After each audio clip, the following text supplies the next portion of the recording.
करावा संकोच चित्ताची भोवता, करावा संकोच चित्ताची भोवता, होयते बहुता सुख किजे. देवाची पूजा हे भूतांचे पाळण, मत्सर तो शीण बहुतांचा. रुसावे फुगावे आपुलियावरी, उरला तो हरी सकळही. भूतांची देवाची पूजा हे भूतांचे पाळण, मत्सर तो शीण बहुतांचा. तुका म्हणे संतपण याची नाव, तुका म्हणे संतपण याची नाव.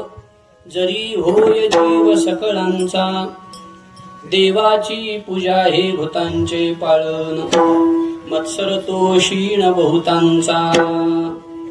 परोपकारी नमो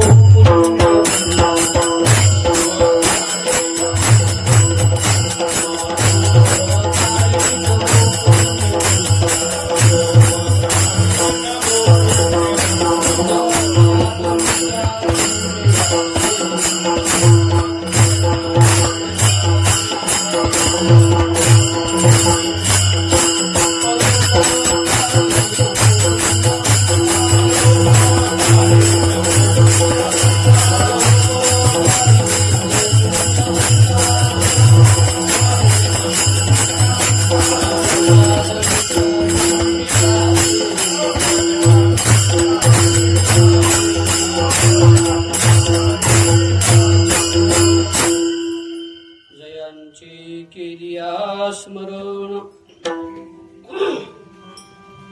होय सकळ विद्येचे अधिकरण, तेची बंधू श्रीचरण श्री गुरूंचे. ते नमस्कारून आता घ्यावी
संकोच चित्ताची भोवता, करावा संकोच चित्ताची भोवता. होयते बहुता सुख किजे. देवाची पूजा हे भूतांचे पाळण, मत्सर तो शीण बहुतांचा. अकारण करुणावरुणालय भक्तवांछा कल्पतरू अनंत कृपा सिंधू अखिल कोटी ब्रह्मांड नायक रुक्मिणी प्राण संजीवन भगवान श्री पंढरीनाथ. विश्वमौली श्री ज्ञानोबराया, जगद्गुरु श्री तुकोबराया, सद्गुरु श्री उज्ज्वलानंद बाबा आदी करून सर्व साधू संतांच्या कृपाशीर्वादाने तुम्हा सर्व भाविक सज्जन श्रोते मायबापांच्या उपस्थितीमध्ये सद्गुरु श्री बाबांच्या पुण्यस्मरणाच्या निमित्तानं संपन्न होत असलेला हा 2 दिवसीय उत्सव आणि या उत्सवातील आजची ही कीर्तन रूपी सेवा सद्गुरुनाथांच्या चरणी परमात्मा श्री पंढरीनाथाच्या चरणी समर्पित करण्याचं भाग्य माझ्याकडे पुनश्च एकदा प्राप्त झालेलं आहे. त्या निमित्तानं तुकोबारांच्या गाथेतील 4 चरणाचा अत्यंत महत्वाचा प्रासादिक असा बहुतेकांच्या परिचयातील असणारा अभंग सेवेकरिता निवडला आहे.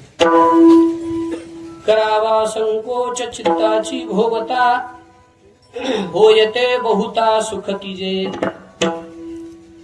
देवाची पूजा हे भूतांचे पाळन मत्सर तो क्षीण बहुतांचा. प्रस्तुत कीर्तन रूपी सेवेकरिता निवडलेला अभंग जगद्गुरु श्रीमंत श्री वैराग्य महामेरू वैराग्य राग रसिक श्री तुकोबारायांचा असून या अभंगाद्वारा जगद्गुरु श्रीमंत श्री तुकोबाराया तुम्हा सर्वांना संतपणाची कसोटी सांगतायत. महाराज म्हणतात तुका म्हणे संतपण याची नाव यालाच संतत्व म्हणावं, यालाच संतपण म्हणावं, संतांची नाही बरं का, संतपणाची कसोटी तुकोबारांनी इथं सांगितलेली आहे. महाराज म्हणतात काय संतपणाची कसोटी, जरी होय जीव सकळांचा. इथं दयेच्या अवच्छेदकांनी तुकोबारांनी संतत्वाची कसोटी लावलेली आहे. जरी होय जीव सकळांचा, बोधाच्या अवच्छेदकांनी अनेक ठिकाणी संतांची कसोटी आहे. ऐसा ज्यांचा अनुभव विश्वदेव सत्यत्वे ही बोधाच्या दृष्टीनं लावलेली कसोटी आहे. पण इथं जी महाराजांनी कसोटी लावली ती करुणेच्या दृष्टीनं, कारुण्याच्या दृष्टीनं. जरी होय जीव सकळांचा, सगळ्या जीवाचा जीव होणं म्हणजे काय हो. ज्ञानोबराय बोलतात बघा, जीवातळी अंतरवित आपुला जीव. इतकी ज्यांच्या अंतःकरणामध्ये करुणा आहे, दया आहे, असे जे लोक आहेत तेच खऱ्या अर्थाने संत म्हणजे संतत्वाला प्राप्त झालेले आहेत. आणि त्याच दयेला, कारण संत तर हे भगवत स्वरूपच आहेत, पण तरी माणूस का होता, कारण त्याला दया ही उपाधी आहे. देवालाच दया उपाधी लागली की आपण संत म्हणतो की नाही. धन्य ते संसारी दयावंत जे अंतरे. भगवत स्वरूपाला दया हे विशेषण लागलं किंवा उपाधी लागली की त्याला आपण काय म्हणतो, संत असं म्हणतो. म्हणून तुकोबारांनी वर जे सगळं अभंगाचं स्वरूप सांगितलेलं आहे ते स्वरूप सगळं दयेच्या अनुषंगाने करावा. संकोच चित्ताची भोवता. जरा शब्द अवघड आहेत पण अर्थ अवघड नाही. अभंगाचा सरळ सरळ अर्थ आहे. तुकोबाराय बोलतात चित्ताची भोवता संकोच करावा, याचा अर्थ आपलं मोठेपण बाजूला ठेवावं आणि हो येते बहुता सुख की जे सगळ्या जीवाला सुख होईल असं कार्य जे करतात ते संत आहेत. म्हणजे बरं ठीक आहे, पण आपलं मोठेपण बाजूला ठेवावं आणि जगाच्या सुखाचा विचार करावा का. त्याचं कारण महाराज पुढे सांगतात, भूता देवाची पूजा आहे भूतांचे पाळन. कारण खरी देवाची सेवा, खरी देवाची पूजा हीच आहे की सगळ्या जगा भूतमात्राचं पालन करावं. पालन म्हणजे काय उदरभरण करावं असं नाही, त्यांना आपल्या स्वस्वरूपात मिळवण्यासाठी धडपड करणं हीच खरी देवाची पूजा आहे. मग जर देवाचं सुख, देवाचा आनंद जीवाच्या भूतमात्रांच्या दयेमध्ये आहे, मग देवाला दुःखही कधी कधी होत असेलच की. महाराज म्हणतात मत्सर तो क्षीण बहुतांचा. देवाचा आनंद कशात आहे, सगळ्यावर आपण प्रेम केलं की देवाला आनंद आहे. आणि देवाला दुःख कधी होतं आपल्याविषयी, आपल्या अंतःकरणामध्ये मत्सर निर्माण झाला की तो देवाला शीन आहे. मत्सर तो क्षीण बहुतांचा. महाराज तुम्ही असं म्हणता की जे आपलं मोठेपण बाजूला ठेवून जगत हितासाठी, जगत उद्धारासाठी, जगाच्या सुखासाठी धडपडतात ते संत आहेत. सगळ्या जीवाची भूतमात्राची सेवा, त्यांच्या हितासाठीचा केलेला प्रयत्न ही देवाची पूजा आहे. भूतमात्राचा द्वेष हा देवाचा शीन आहे असं तुम्ही म्हणता. तर आमचा प्रश्न असा आहे, काही लोकांकडून जगाकडून आम्हाला भयंकर त्रास होतो, त्याची संगती कशी लावायची. बोलले रुसावे फुगावे आपुल्यावरी. जे काही दुःख आपल्या पदरात येतं ते सगळं आपल्याच कर्माचं फळ आहे, कोणाच्या तरी निमित्तानं येतं, एवढी गोष्ट खरी आहे. म्हणून रुसावे फुगावे आपुलियावरी. साधून जगावर रुसून फुगून भागत नाही. याचा सगळा वृत्तांत पाहायचा असेल तर ताटीचे अभंग हे त्याचं उत्तर आहे. सगळ्या ताटीच्या अभंगामध्ये मुक्ताईनं ज्ञानोबरायांना हेच सांगितलं की रुसावे फुगावे आपुलियावरी. तुकोबारांनी एकाच अर्ध्या कडीत आणलं त्या. म्हणजे दुःख देतात ते कोण आहेत. तुकोबाराय बोलतात उरला तो हरी सकळ हे आणि अशी ज्या महात्म्यांची अवस्था झालेली आहे, तुका म्हणे संतपणा याची नाव जरी होय जीव सकळांचा, असा अभंगाचा सरळ सरळ भाव आहे.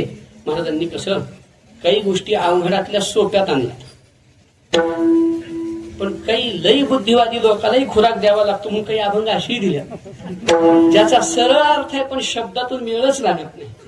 तर असा हा अभंगाचा सरळ सरळ अर्थ आहे. सद्गुरू बाबांच्या चरणाजवळ आपण आहोत. पहिले 3 चरण म्हणजे उपदेशपर वाटतात ना.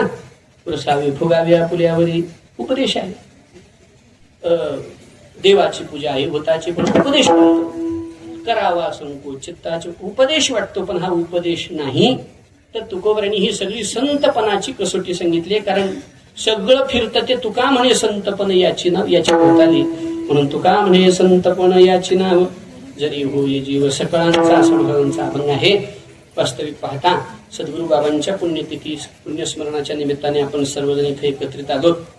खरं तर म्हणजे सेवा करा म्हणावं का म्हणू नये अशा संभ्रमात सगळी मंडळी होती. म्हणजे हरिगुरुजी, संजू मामा हे सगळे असे आता कसं म्हणावं तर वाटायला, पण म्हणावं कसं की बाबाच्या पुण्यतिथीचं. म्हणजे एक दिवशी म्हणे असं फोन लावले, म्हणे मग कसं करावं सेवेचं. मी म्हणलं मला करायचे बा.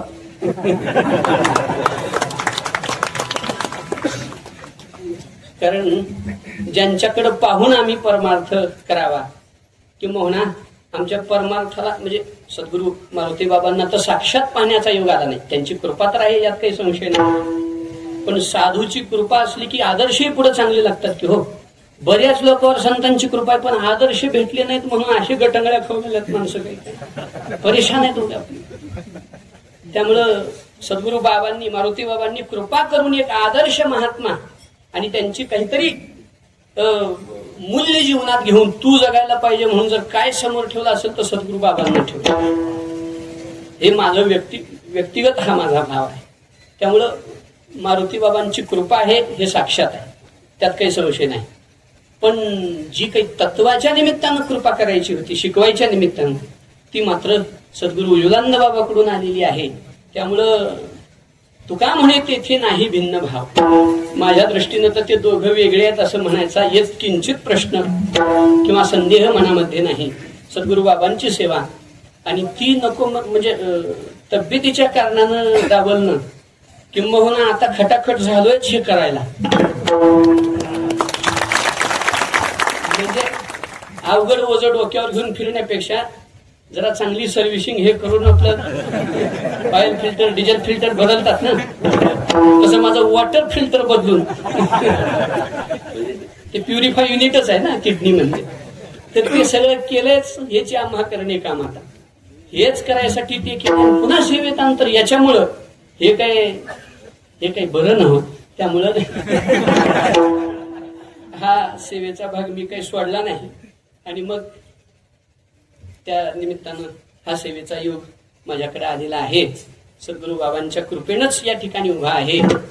आता हे कोणालाच आतल्या गोष्टी माहिती नाहीत. प्रगट कराव्या का न कराव्या त्यातही मला पडायचं नाही.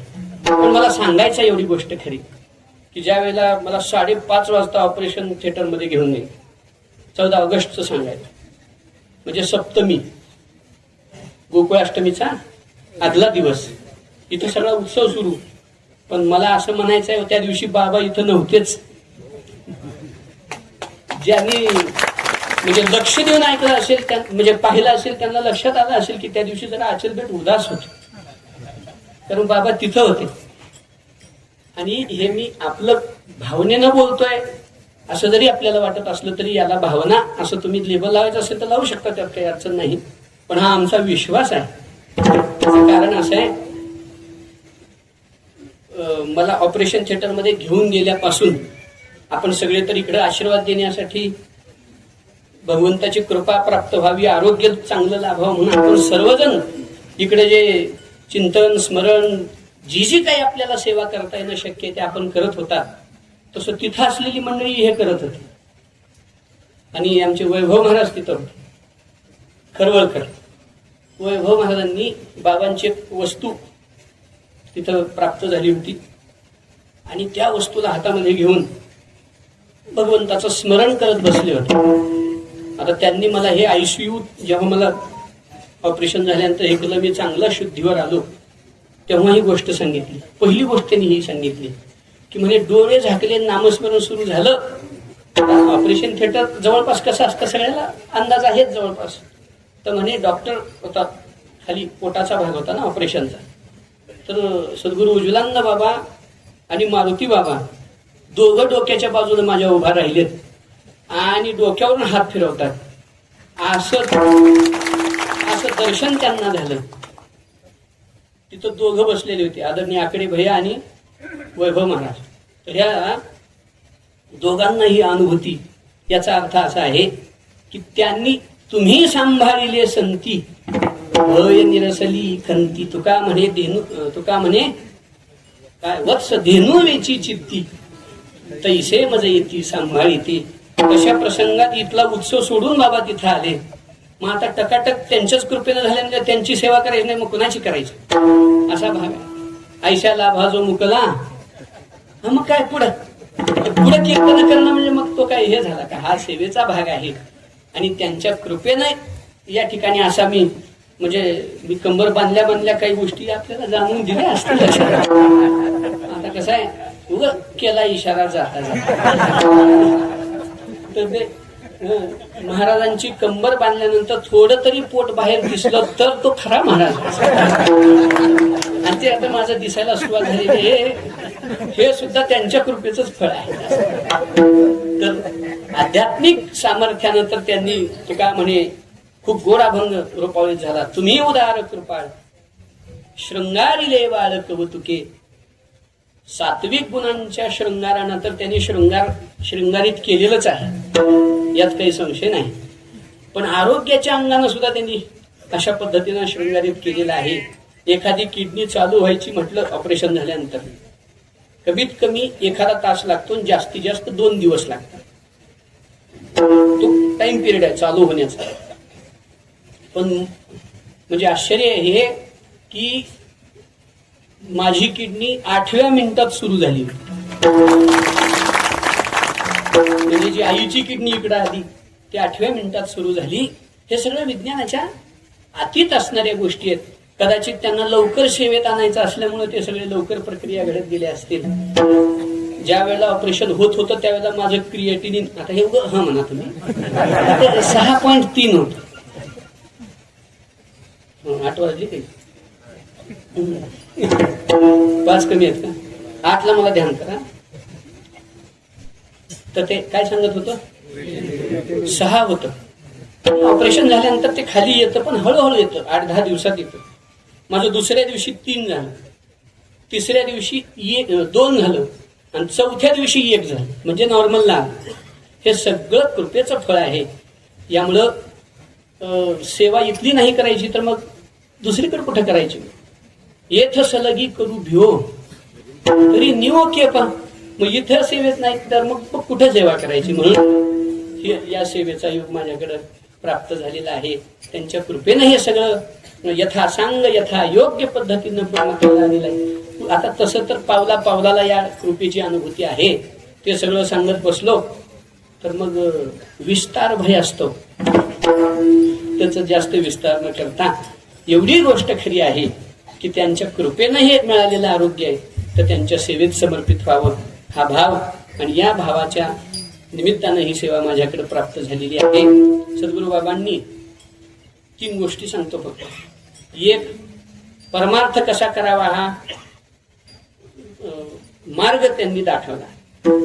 कधी बोलले असतील कधी नसतील पण आचरणातून दाखवला. आता हे आम्ही किती आचरण करतो हा नाही करतो हा आमचा दोष म्हणा किंवा तुमच्या आपल्या संगतीचा नाही, पण तो काही ना काही दोष आहे. परंतु परमार्थ पथावर चालावं, कोणत्या मार्गाने चालावं त्यांनी मार्ग दाखवावा. त्यानंतर ह्या सगळ्या ज्या आरोग्याच्या प्रतिकूलतेतून बाहेर त्यांनी कृपा करून काढावं. परत एवढ्यातूनच झालं म्हणजे झालं का? काही व्यावहारिक बी अडचणी असतातच की, आणि व्यावहारिक अडचणीतून सुद्धा त्यांनी काढावंच की. म्हणजे कृपेची सार्थ व्याख्या काय आहे? परमार्थातली अनुकूलता प्राप्त होणं म्हणजे सद्गुरूची कृपा. पण आम्हाला असे सद्गुरू लाभले म्हणावं लागेल, ज्यांनी आमचा परमार्थ सुधारला, आमचा आरोग्य सुधारलं, नवे नवे आमचा व्यवहारही सांभाळला. आता यापेक्षा अजून दुसरं काय सांगावं. म्हणून ही बाबांची सेवा करण्यासाठी तर खरं तर ठेविता हा पायी जीव थोडा काय द्यावे असे तो का म्हणे, त्यांच्या उपकारासाठी नाही माझे गाठी काही एक. पण हे म्हणून बी मला लांब जायचं नाही. का बरं? आता लेकराचं भलं करावं हे माईचंच काम आहे की. त्यांच्या उपकारासाठी म्हणून लेकरानं माईचे उपकार मानावे का? नाही, हे तर मातृत्व आहे, हे तर वात्सल्य आहे. त्यामुळं बाबांचं मातृत्व असल्यामुळं हे सगळं त्यांनी कृपा पूर्ण माझ्यावर अशी कृपा केलेली आहे. त्यामुळे त्यांच्या उपकारासाठी म्हणून तेवढं बी लांब सरकायची माझी काही इच्छा नाही. फक्त एवढंच करायचं आहे, काय वाणू आता न पुरे ही वाणी मस्तक चरणी ठेवी तसे बस. याच्यापेक्षा दुसरं काही नाही. विसरतो न पडावा माझा तुम्हासी. आमच्याही अंतकरणात तुमचा विसर पडू नये आणि तुमच्याही मनात आमचा विसर पडू नये अशी कृपा करा. एवढी प्रार्थना आपण बाबांच्या चरणी करू आणि चिंतनाच्या सेवेकडं येऊ. विठोबा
चित्ताची भूता होयते बहुता सुख कीजे. देवाची पूजा हे भूतांचे पालन मत्सर तो क्षीण बहुतांचा. जगद्गुरु तुकोबांचा एक अत्यंत महत्वाचा असा हा अभंग आहे. बाबांच्या सेवेमध्ये आपण सर्वजण उपस्थित आहोत. गेल्या वर्षी आपल्या बाबांच्या पुण्यतिथी उत्सवातच या सगळ्या गोष्टीच म्हणजे खरं पाहता हे एक राहिला विषय सांगायचा म्हणून माघारी आलो थोडस. हे दवाखान्यात जाऊन ह्याचा बरोबर छडा लावला पाहिजे हे सुद्धा इथूनच सुरू झालं. म्हणजे ते एक म्हण आहे मराठीमध्ये, अतिशहाणा त्याचा असो. आता ते जास्त कशा पण ते आम्ही आपलं निवांत बसलेलो होतो. हे काय होत राहते, गोळ्या खाल्लं म्हणजे कमी होत आहे, पण याला मार्गस्थ करावं या दृष्टीनं आपले बाळू आणि बंडू गुरुजी हे हाताला धरून मला उमरग्यात घेऊन आले. टेस्ट करायला लावली आणि सांगितलं की आता काही आम्हाला सांगायचं नाही. आणि आपल्या कराळीचे वडदरे साहेब, महेश कुमार म्हणतात त्यांना, तिकडं आपल्याकडे महेश वडदरे, त्यांनी आम्हाला सांगितलं की आता याच्यात वेळ वेगळ्या पद्धतीने घालवण्यात अर्थ नाही. ते कसं आहे, अगोदरपासून सगळे सांगत होते 2021 पासून, कारण 2021लाच त्याची कुणकुण लागली होती. साहेब आम्हाला म्हणजे आदरणीय जंगे साहेब, ते पण डॉक्टर आहेत, आपल्या मागणी संस्थांचे विश्वस्तही आहेत. त्यांनी 2021ला सांगितलं होतं की बाबा आता हे असं पळून चालणार नाही, जरा स्थिर व्हा पण ते सारखं सांगणाऱ्या माणसाला ऐकायला जड जाते असं. पण ते काय तो योग कदाचित इथं म्हणजे पुढं सरकूनच यायचा होता, ते आताच व्हायचं होतं. अशा गोष्टी असो तर तो योग आला, मग पुण्याकडे आमचा प्रवास झाला. मग तिथून खऱ्या अर्थानं ट्रान्सप्लांटच्या दृष्टीनं पावलं उचलायला सुरुवात झाली. आता बाबांची इच्छा, हे साहेबाचं ऐकणं गेले, मग इथूनच जरा गावठी बोलू का, इथूनच रेटा लावावा लागेल असं वाटलं असेल. म्हणजे आता साहेब सांगणार म्हणजे तसं नाही महाराज, बघायला पाहिजे असं करून. आता ते आदरयुक्त काही गोष्टी, पण आमचे बाळू पाटील म्हणजे काही आदर फिदर भानगड नाही, ते म्हणजे भल्यासाठीच की बसा हो, चला बरं माझ्या बरं म्हणले. मग ते तिथून सुरुवात या सगळ्या गोष्टीची झाली. मग बाबा म्हणले असतील आता पाठवलंय तर अशा पद्धतीनं, पण पुढच्या बी सगळ्या गोष्टी पाहाव्या लागतील. म्हणून गेल्या वर्षी पुण्यतिथी उत्सवात गुरुजींनी सगळ्यांना आपल्याला आवाहन केलं, आणि आपण सगळ्यांनी आणि स्वतः गुरुजींनी सुद्धा म्हणजे किती पद्धतीनं. मी एक कौतुक सांगतो आपल्याला, हॉस्पिटल बेटावरून जे काही अर्थार्जन किंवा जी काही राशी प्राप्त झाली, हॉस्पिटलचं बिल सुद्धा जवळजवळ त्याच्या बरोबरीला, म्हणजे अगदी तंतोतंत सगळी तयारी वरून चालली. आपल्याला वाटतंय आपण सगळं करू लागलो, पण नाहीच. ते त्यांनी सूत्र हलवावं, ते सगळं बरोबर तसं चालावं असं चाललेलं आहे. आणि अशी ही त्यांची कृपा या सगळ्या गोष्टीच्या, या सगळ्या बाबी आहेत. आणि मग ह्या खरं तर गोष्टी बोलायच्या नाहीत, पण आता काय करावं, बोलायला जाऊ द्या तर असा भाग आहे. म्हणून या सेवेमध्ये इथं उपस्थित आहे. सद्गुरू बाबांच्या चरणी हे आपण भरोनी सद्भावाची अंजोळी, मिया ओविया फुले मोकळी अर्पिली अंघ्री उगुली विश्वरूपाचे, हे जसं ज्ञानोबराय म्हणतात, तसं आपण सुद्धा हे सद्भावाची अंजुळी धारण करून हे कीर्तन रूपी सेवा पुष्प सद्गुरू श्री बाबांच्या चरणी समर्पित करणार आहोत. जगद्गुरु तुकोबरायांचा त्या निमित्तानं अभंग सेवेकरिता निवडलेला आहे. वास्तविक पाहता अभंग थोडा शब्दानं कठीण आहे, पण जगद्गुरु तुकोबराय इथं संतांची कसोटी सांगतायत. जगद्गुरु तुकोबरायांनी किंवा आपल्या सर्व संतांनी काही वेगवेगळ्या कसोटी लावलेल्या आहेत. आपण ज्या पद्धतीनं अर्थ लावतो तसं नाही. संतांनी सांगितलं आमच्या कसोटीत बसलं तर आम्ही त्यांना मानतो. गाथ्यामध्ये पाहिलं तर पतिव्रतेची कसोटी तुकोबराय लावतात बघा. ज्ञानोबराय सुद्धा त्याचं वर्णन करतात. पतीची आमता अनुसरोनी पतिव्रता अनायासे आत्महिता पावेचिरा. पतीवर फक्त प्रेम करणं हे पतिव्रतेची कसोटी नाही. मग अनुसरोनी पतिव्रता, पतीच्या विचाराच्या माग चाललं पाहिजे. अनुसरण नुसतं प्रेम, अरे प्रेम काय, माणसं कोल्या कुत्र्यावर करतातच की प्रेम करत, पण त्याला काय पतिव्रत्य म्हणावं का? नाही. पतीची या मता अनुसरोनी पतिव्रता, पतीच्या मताला अनुसरण करून चालणं ही पतिव्रतेची कसोटी ज्ञानोबरायांनी लावली. तुकोबराय सुद्धा असंच म्हणतात. पतिव्रते जीने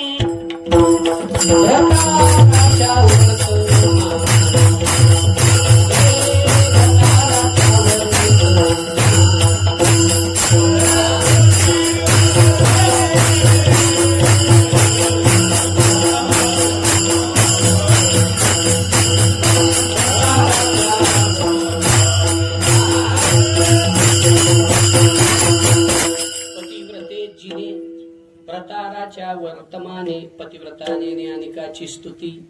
सर्व भावे पती ह्यानी मनी. सर्व भावे शब्द अत्यंत महत्वाचा आहे. म्हणजे सर्व भावे म्हणजे फक्त वैचारिक पद्धतीनं पतीचं अनुसरण का नाही, आचरण सुद्धा त्या पद्धतीनं असलं पाहिजे. की पतिव्रतेची कसोटी सांगितली तुकोबराय संतांनी आपल्या.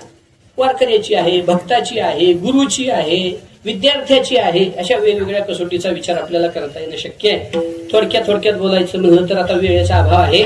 एका वाक्यात बोलू. वारकऱ्याची कसोटी ज्ञानोबरायांनी सांगितली. आपल्या दृष्टीनं पंढरपूरची वारी करणारा असं म्हणतो ना आपण, पण तुकोबरायचा आग्रह तसा नाही.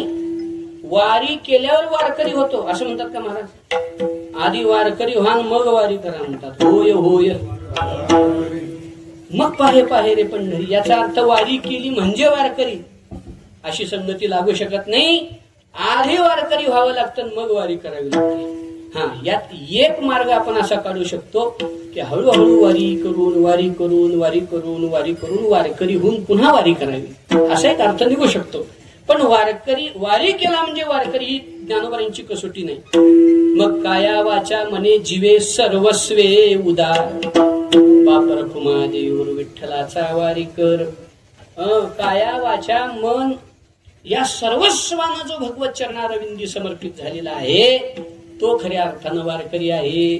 भक्ताची कसोटी काय आता सगळ्यालाच ज्ञात आहे. भक्ताईसे जाना गेली आशा पाश निवारुणी. याचा अर्थ काय? पूर्ण निष्काम होऊन देवाची भक्ती करणं ही भक्ताची कसोटी आहे की नाही? भजन करणं, कीर्तन करणं हे भक्ताची लक्षणं नाहीत का? असं नाही.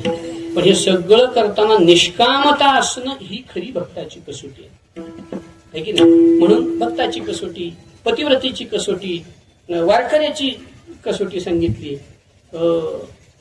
विद्यार्थ्याची कसोटी पण शास्त्रात आलेली आहे. विद्यार्थी कोणाला म्हणावं? काकचेष्टा बको ध्यानम श्वान निद्रा तथैवच अल्पहारी गृहत्यागी विद्यार्थी पंचलक्षण. 5 लक्षणं सांगितली विद्या म्हणजे 5 कसोट्या लावल्या विद्यार्थ्याला. विद्यार्थी कसा असला पाहिजे? काकचेष्टा म्हणजे कावळ्याची चेष्टा करणारा. संस्कृतामध्ये चेष्टा म्हणजे प्रयत्न है ना. महाभारतात वगैरे आपण शब्द ऐकले असतील की न घडायच्या गोष्टीला साधण्याची आम्ही चेष्टा करतोय, याचा अर्थ प्रयत्न करतोय असा अर्थ होतो ना त्याचा. काकचेष्टा म्हणजे कावळ्यासारखा प्रयत्न असला पाहिजे. कावळ्यासारखा प्रयत्न म्हणजे बहुधा कावळ्याचा जो दृष्टांत देतात की नाही, जिथं दुखलंय तिथं चोच मारणाऱ्याला कावळा म्हणतात.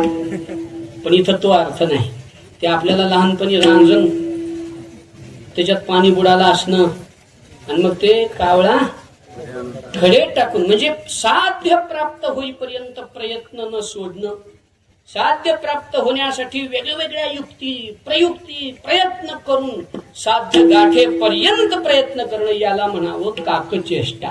ज्ञानोबा वर्णन करतात ना, आत्मज्ञानी विखी जव निश्चिती नाही निकी तोवरी नोहावे यागादिकी उदासीन.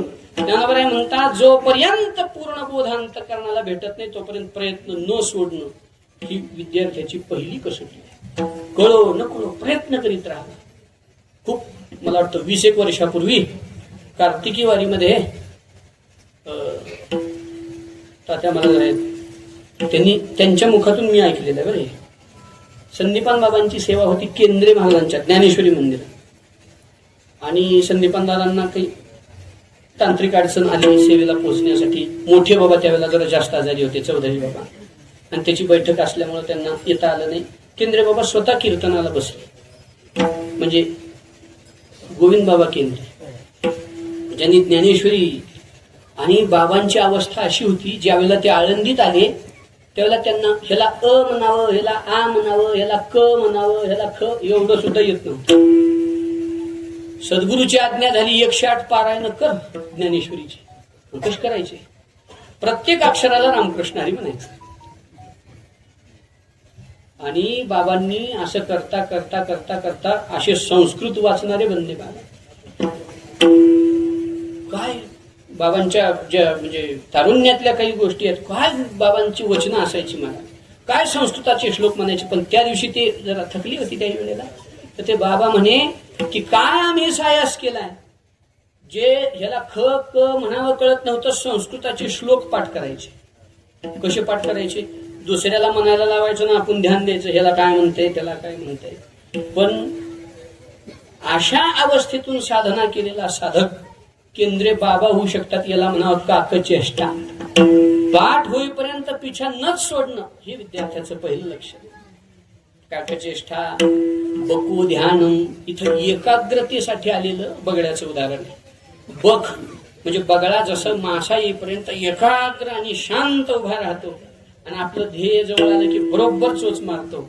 विद्यार्थ्यानं तसं एकाग्र होऊन अभ्यास केला पाहिजे. एकाग्रता बकू ध्यान किती एकाग्रता असावी हो.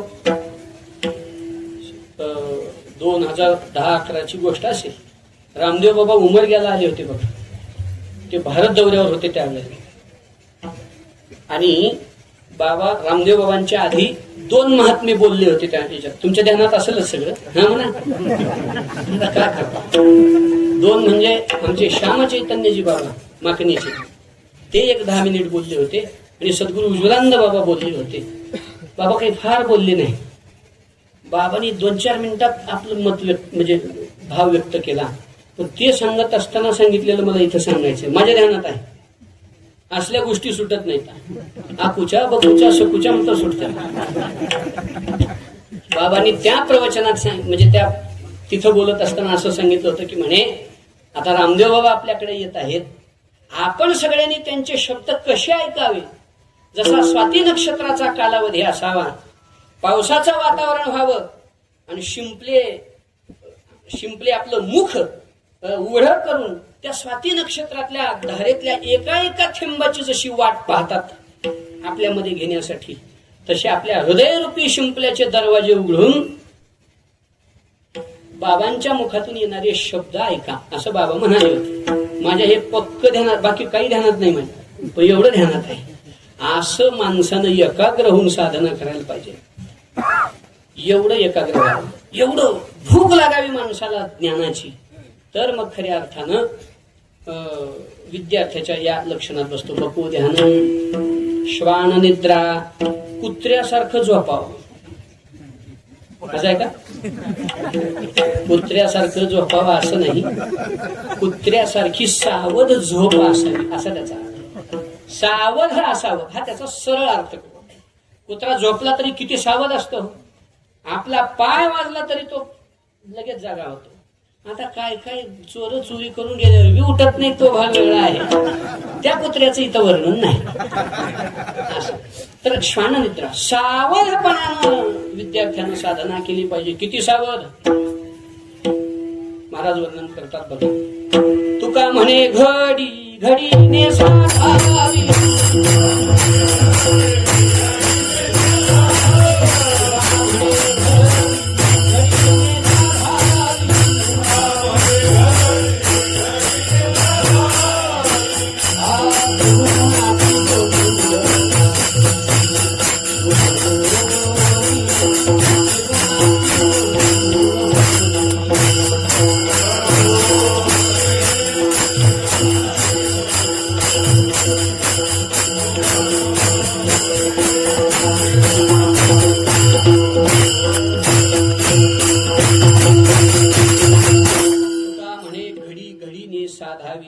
एक एक क्षण साधून साधकांना साधना केली पाहिजे.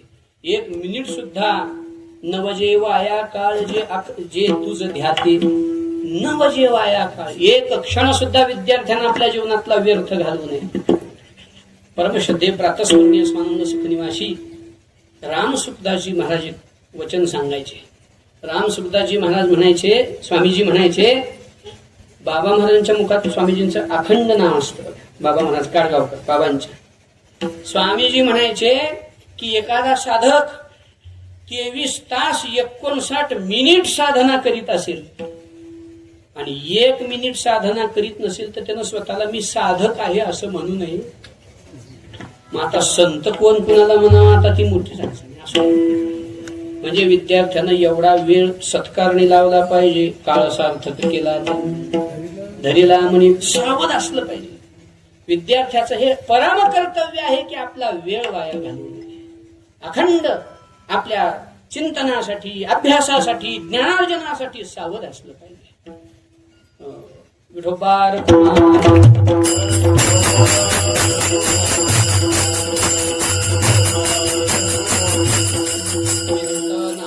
चित्त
हा तो मुख्यत्वे वेदांत.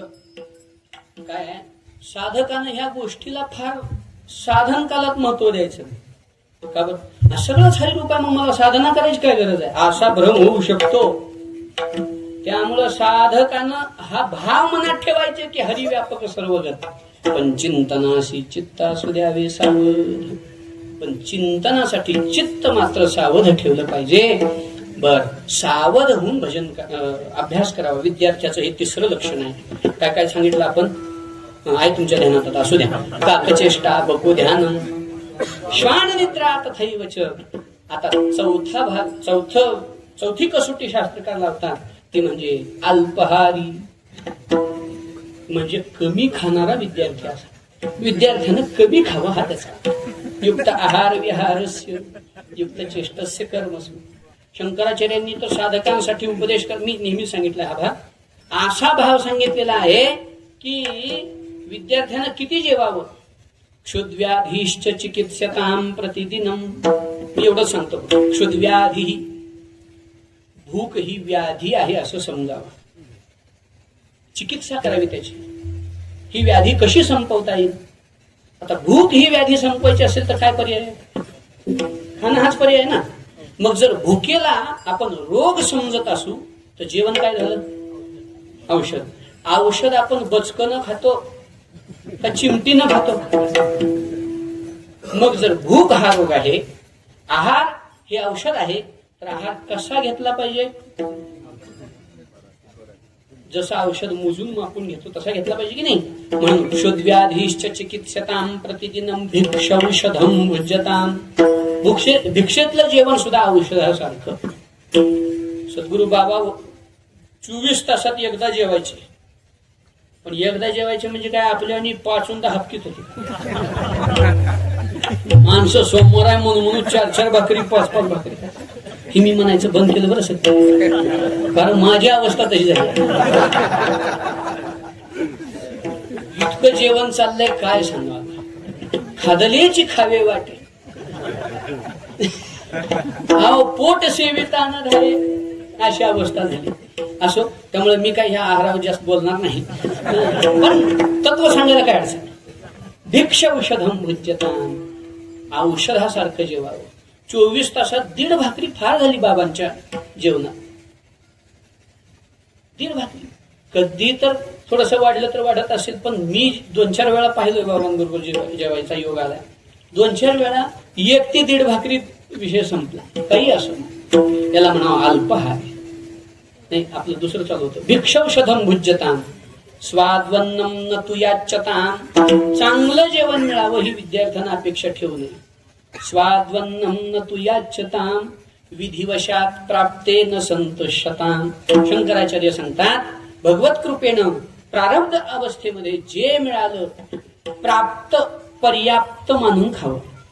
प्राप्तच पर्याप्त समजावं विद्यार्थ्यांना. अल्पहारी खूप प्रमाणात देता येतील याच्यासाठी. आता निर्वाहापुरते अन्नाच्छादन आश्रमाचे स्थान खूप गुहा खूप आहेत प्रमाणात याच्यासाठी आहे की नाही. काय लवलुपता काही निद्रेसी जिनावे भोजन करावे परिमित.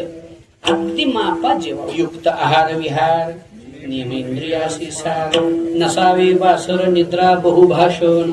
तुकोबऱ्या सांगतात की नाही. श्वान निद्रा नाही पुढे गेलो. अल्पहारी कमी जेवावं. कमी जेवण्याचा अर्थ असा आहे की जेवल्यानं आळस येतून बुद्धी जड होते. जास्त जेवणाऱ्याची बुद्धी जड होते. तब्येत चांगली होते पण बुद्धी जड होते. त्याच्यामुळं ज्याला बुद्धीचं काम आहे त्यानं अल्पहारी असावं, आणि ज्याला शरीराचं काम आहे त्यानं मात्र मी त्याच्याबद्दल काही सांगू शकत नाही. अल्पहारी. आणि जगत आपलं सुभाषितकार पुढे सांगतात गृहत्यागी. गृहत्याग विद्यार्थ्यानं केला पाहिजे. घरात राहून अभ्यास होत नाही. मग काय करावं हो. अभ्यास आपण या ते वरी अनुभव हृदया ते अभ्यास आपण या ते करी अनुभव हृदया ते वरी. ऐशी रम्यपणाची थोरी अथी जेथ जो संती वसविला ठाव संतोषासे सावा मना होय उत्साह हो धैर्याचा. असं एखादं स्थान पाहावं आणि तशा स्थानात जाऊन साधना करावी. म्हणजे कसं काळ सारावा चिंत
एकांतवासे गंगा स्नाने देवाच्या पूजने प्रदक्षिणे तुळशीच्या इथं गृहत्याग आहे की नाही. काळ सारावा निघा, घरातून आधी बाहेर पडलं पाहिजे विद्यार्थ्यांनी बरं का. अभ्यास करायचा असेल तर ही अत्यंत महत्वाची गोष्ट आहे. एक तर गृहत्याग, दुसरी गोष्ट अल्प आहार, तिसरी गोष्ट सावधपणा, चौथी गोष्ट एकाग्रता आणि पाचवी गोष्ट प्रयत्नशीलता. या 5 कसोट्यांनी विद्यार्थी सिद्ध होतो. बरोबर आहे की नाही. तर विद्यार्थ्याची कसोटी आहे, गुरुची सुद्धा कसोटी आहे. आता कसं झालंय, जाऊ द्या, कसं झालं नाही, जास्त बोलायला नको, नाही तर पुन्हा तेवढाच व्हिडिओ कट करायची पाळी त्या गुरुजीवर. गेल्या वर्षी करावा लागला ना व्हिडिओ कट. असो असो, ते ज्याला कळायचं त्याला कळत. म्हणजे देवस्थानला अडचण नको ना माझ्या बोलण्यामुळे, मला काही भीती नाही, पण ती देवस्थानला अडचण नको. तर सांगण्याचा अर्थ असा आहे, कुठवर अंतर, गुरुची सुद्धा एक कसोटी आहे महाराज. गुरुची कसोटी लावून गुरु करावा महाराज. अहो माणसं बैल विकायचा झाला तरी सुद्धा पुढे सांभाळणारा कसा याची खात्री करतात का नाही. मग बैल विकायला खात्री करतात, गुरु करायला खात्री करीत. आपल्या घरातलं एखादं गुरढोर विकायचं असेल तर खात्रीशीर माणसाच्या हातात जावं म्हणतात, पण गुरु करायला खात्रीशीर परिवार पाहत, आपलं योग्यता पाहत नाहीत.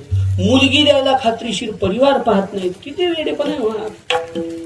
आपल्या परमार्थाचं तर ध्येय भेटायच्या गोष्टी लयच पुढच्या आहेत, पण संसार तरी धड व्हावा, एवढी अवघड गोष्ट आहे. असो, सांगण्याचा अर्थ असा आहे माझा की गुरुसाठी सुद्धा कसोटी शास्त्रकारांनी अशी सांगितली आहे.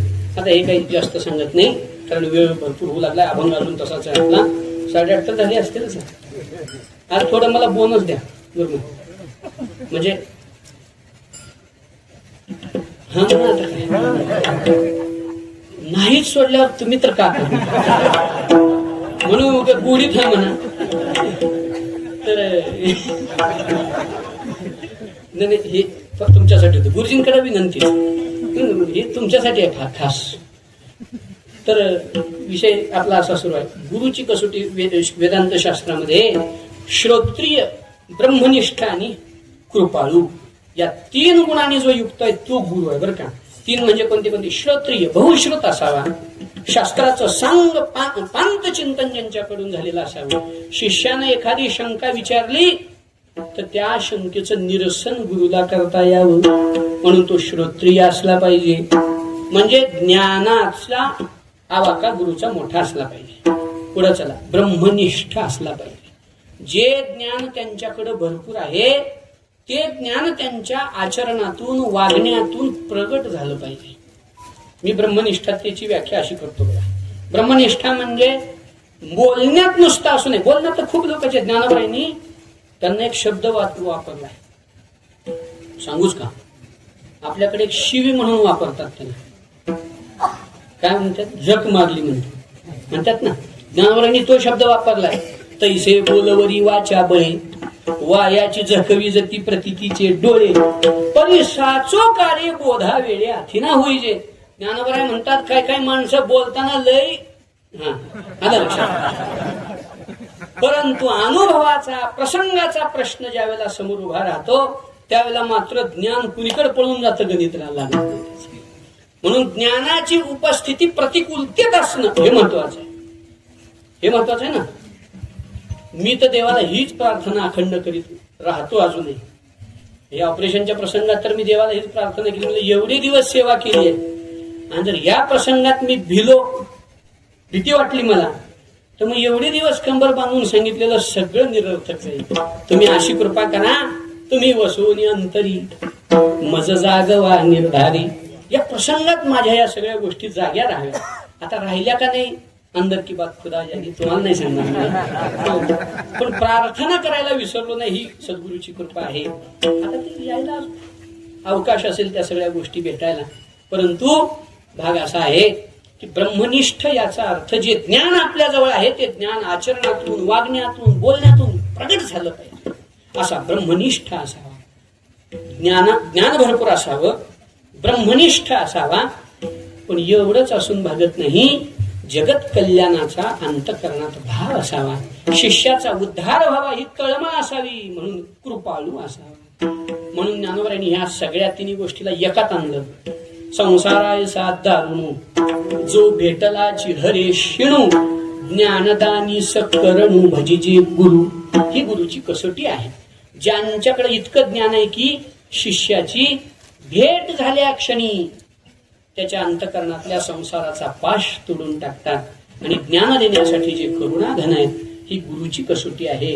एक बी गुण कमी असेल तर गुरु होता येत नाही. ब्रह्मनिष्ठ आहेत, काही महात्मे ज्ञान कमी असेल पण बोधाशी निष्ठ आहेत ना, ही गोष्ट खरी आहे.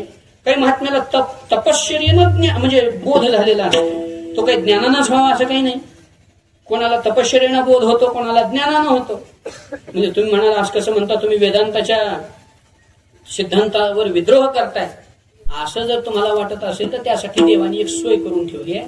ज्या महात्म्यांनी तप केलं त्या महात्म्यांना बोध द्यायचं काम मी करतो. सगळा क्रायटेरिया काढून टाकला देवानी.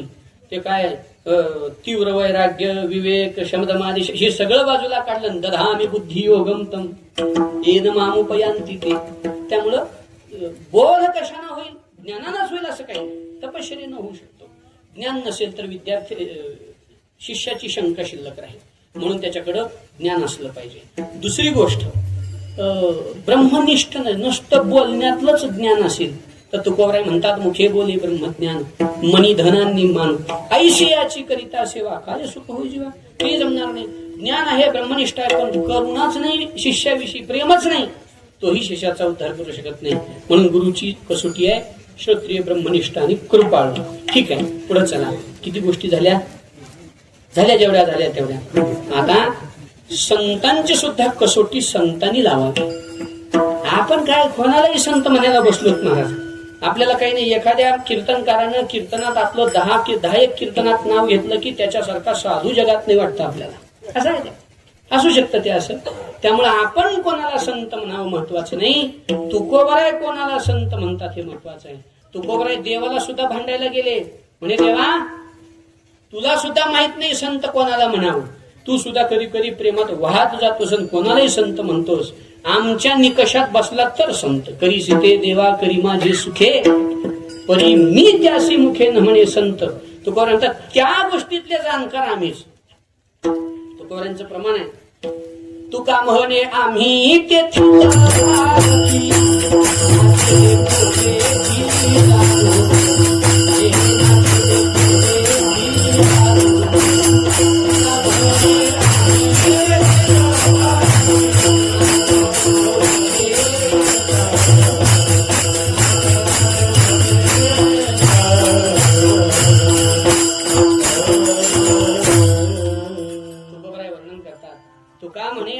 तेथील पारखी जाणू नाचे देखो वेखी जाणू खरे. खरं काय खोटं काय यातले पारखी आम्ही आहोत. म्हणून आमच्या तत्वात बसला तर संत खरा, अन्यथा आम्ही कोणाला संत म्हणायला तयार नाही. कारण तुम्ही आम्ही जी संतत्वाचे निकष लावतो की नाही, ते निकष थोडे सामान्य आहे. आपल्याला काय वाटतं, जे कपाळाला गंध लावतात, मुद्रा लावतात, पोशाख चांगला धारण करतात, कथा कीर्तन करतात, शास्त्राचं चांगलं शास्त्रार्थ करू शकतात, चिंतन करू शकतात, ते संत आहेत. पण जगद्गुरु तुकोबारांनी ही कसोटी संतांना लावली नाही. याचा अर्थ गंध लावणारे संत नाहीत असं का? नाही. संत सुद्धा हे सगळं करतात की हो, टिळे टोपी मार आपलं पुढचं आलं प्रमाण, दोन पान पुढे गेलं कीर्तन. तर ते संत हे करतात की नाही. आपण खेड्यामध्ये एक प्रमाण म्हणतो, गोपीचंदन उटी तुळशीच्या माळा हार मिरविती गा. हा पुढं, काळ मृदंग घाई पुष्प वरुषाव अनुपम्य सुख सोहळा रे. याचा अर्थ संत गोपीचंदन उटी ऊर्ध्वपुंड भाळ कंठी शोभे माळ कापी जे काही काळ तया भेरी.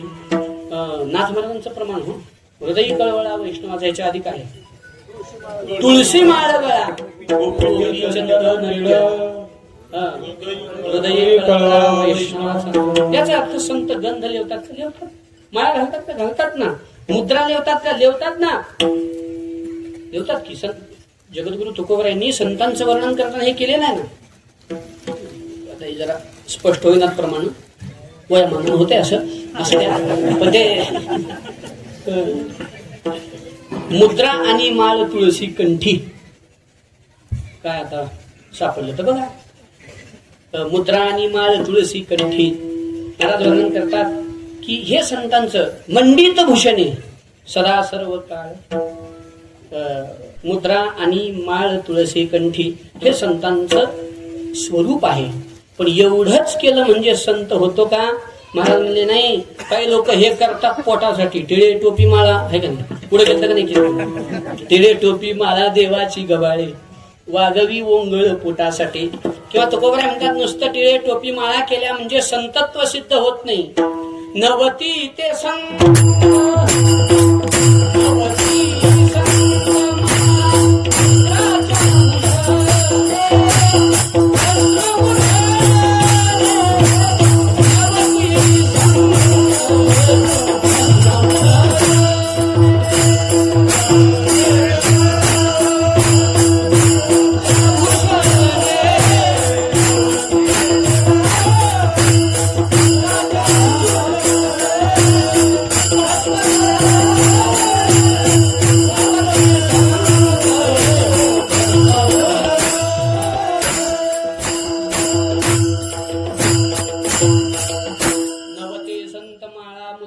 भूषणे भस्म उधळणे नवती संत. उगे एका वाक्यात बोलत पुढे जातो. ठीक आहे महाराज, पोशाखावरही संतत्व काही लोकांना वाटतं ना. पॅन्ट घातल्यावर कशाचा संत, कशाचा महाराज पॅन्ट घालताय त्याला का महाराज म्हणा म्हणतात. यद्यपि लोकांनी आपला आदर्श घ्यावा म्हणून साधूचं कर्तव्य आहे की आपण पोशाखाची मर्यादा आपल्याला ठेवली पाहिजे. पण याच्यात काही अडकून पडावं लागतं किंवा पोशाखावरूनच संत सिद्ध होतो असं काही नाही. कधी कधी पोशाखाचा विचार करताना शंकराचार्यांनी साधूला पोशाखच सांगितला नाही. कौपीनवंत खलु भाग्यवंत, नुसती लंगोटी धारण करणाऱ्याला भाग्यवंत म्हटलं शंकराचार्यांनी. मग कसं लावावं गणित? त्यामुळे पोशाखाचा निकष संतत्वाला लागत नाही. येथे नाही वेश सरते अडनाव निवडे घाव डाव भावांगी. आणि महाराज मग कथा कीर्तन करणाऱ्याला संत म्हणायची बी आपल्याकडे पद्धत आहे. संत कथा कीर्तन करतात यात संशय नाही.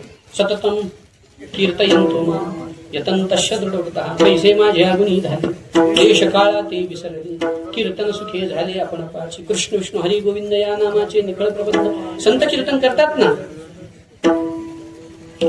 नित्य करीतो कीर्तन हेच माझे अनुष्ठान. हो तुकोबाराय म्हणतात ना, सुखे करीतो कीर्तन भय विसरले मन. खूप प्रमाणात येता येतील. नाचू कीर्तनाचे रंगे ज्ञानदीप लावू जगे. मग कथा कीर्तन केलं म्हणजे संतत्व सिद्ध होईल का?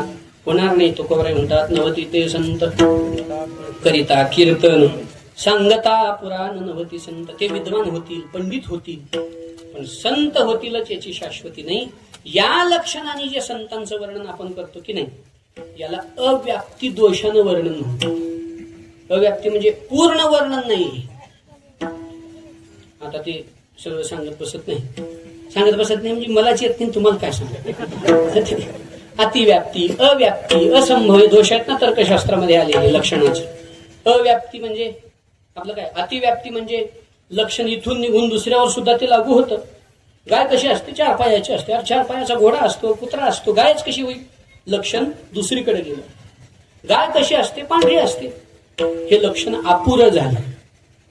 नुसतीच पांढरी असते का, तिचं वर्णन सगळं करायला पाहिजे. शिंग असतात, तिला पोळी असते मानाला, 4 पाय असतात, शेपूट असतं. हे या सगळ्या गोष्टीचं वर्णन आलं तर गायीचं वर्णन आहे. त्याला अव्याप्ती दोष. आणि असंभव, गाय कशी असते, हिरव्यागार रंगाची असते.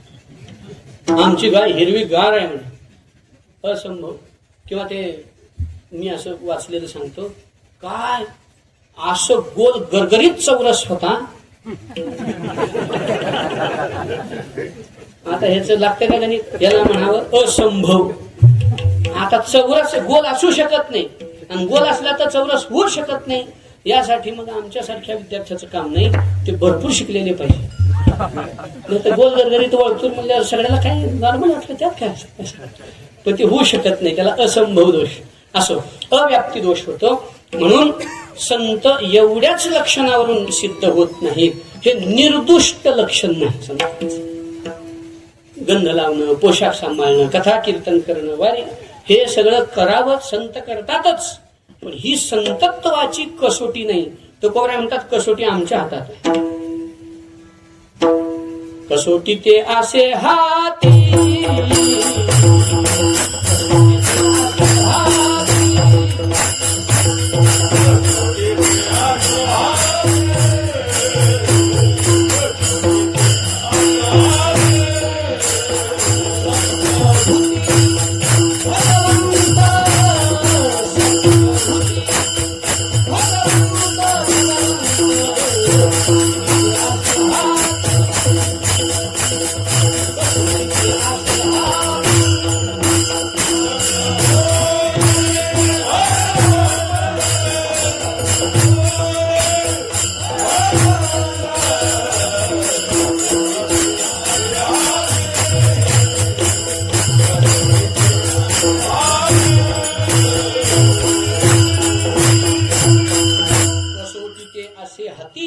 सत्यभूती भगवंत. सर्वत्र सर्वभूत मात्रांमध्ये ज्यांना देव दिसतो, हीच संतत्वाची खरी कसोटी आहे. विठोबा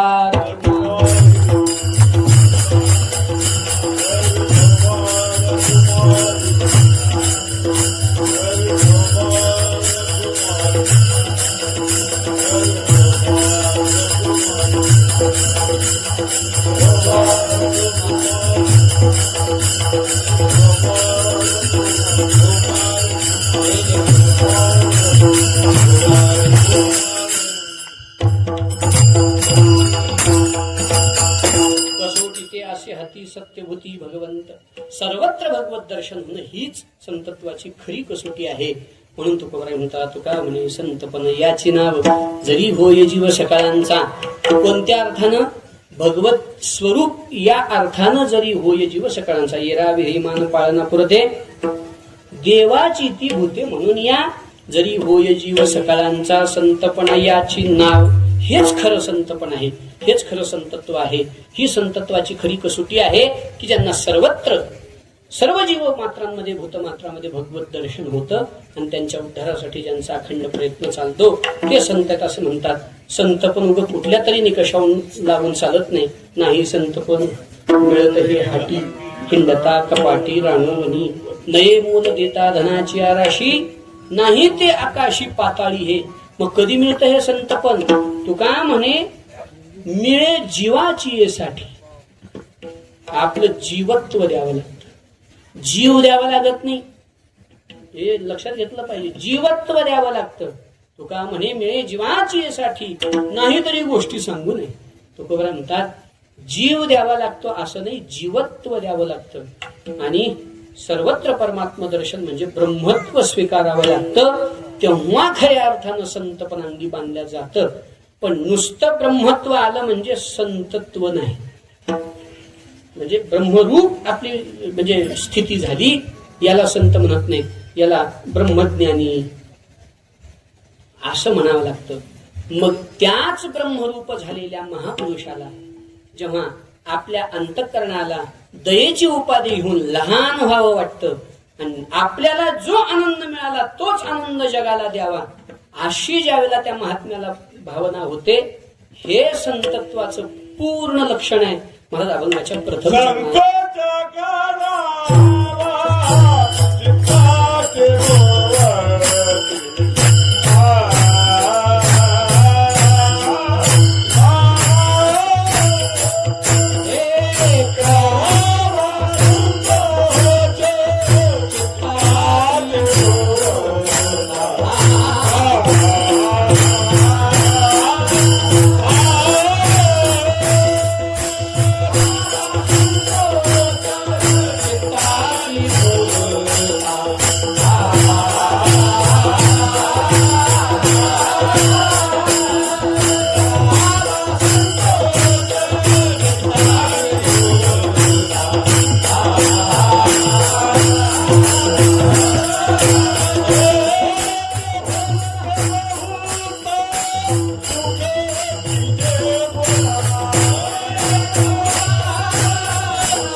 चित्ताची भोवता तो येते बहुता सुख कीजे. यद्यपि ब्रह्मरूप अवस्था जरी झालेली असली तरी संकोच करावा, लहान व्हावं, दया उपाधीला धारण करावं. निरुपाधिक आहेत संत, पण असं असलं तरी दया ही उपाधी धारण करावी आणि जगाच्या कल्याणासाठी प्रयत्न करणं हे संतत्वाचं लक्षण आहे. ही कसोटी आहे. तो सांगतात करावा संकोच चित्ताची भोवता. पण महाराज संकोच करून का बरं ज्ञान द्यावं जगाला? त्याचं कारण असं आहे, ज्ञान संक्रमण करायचं असेल ना, सोपं बोलू का, आपल्या जवळचं ज्ञान दुसऱ्याकडे द्यायचं असेल ना, तर थोडं आपल्याला खाली यावंच लागतं. हे खरं आहे की नाही? तुकोबारांनी याला खूप गोड उदाहरणं दिली. बाळकाचे चाली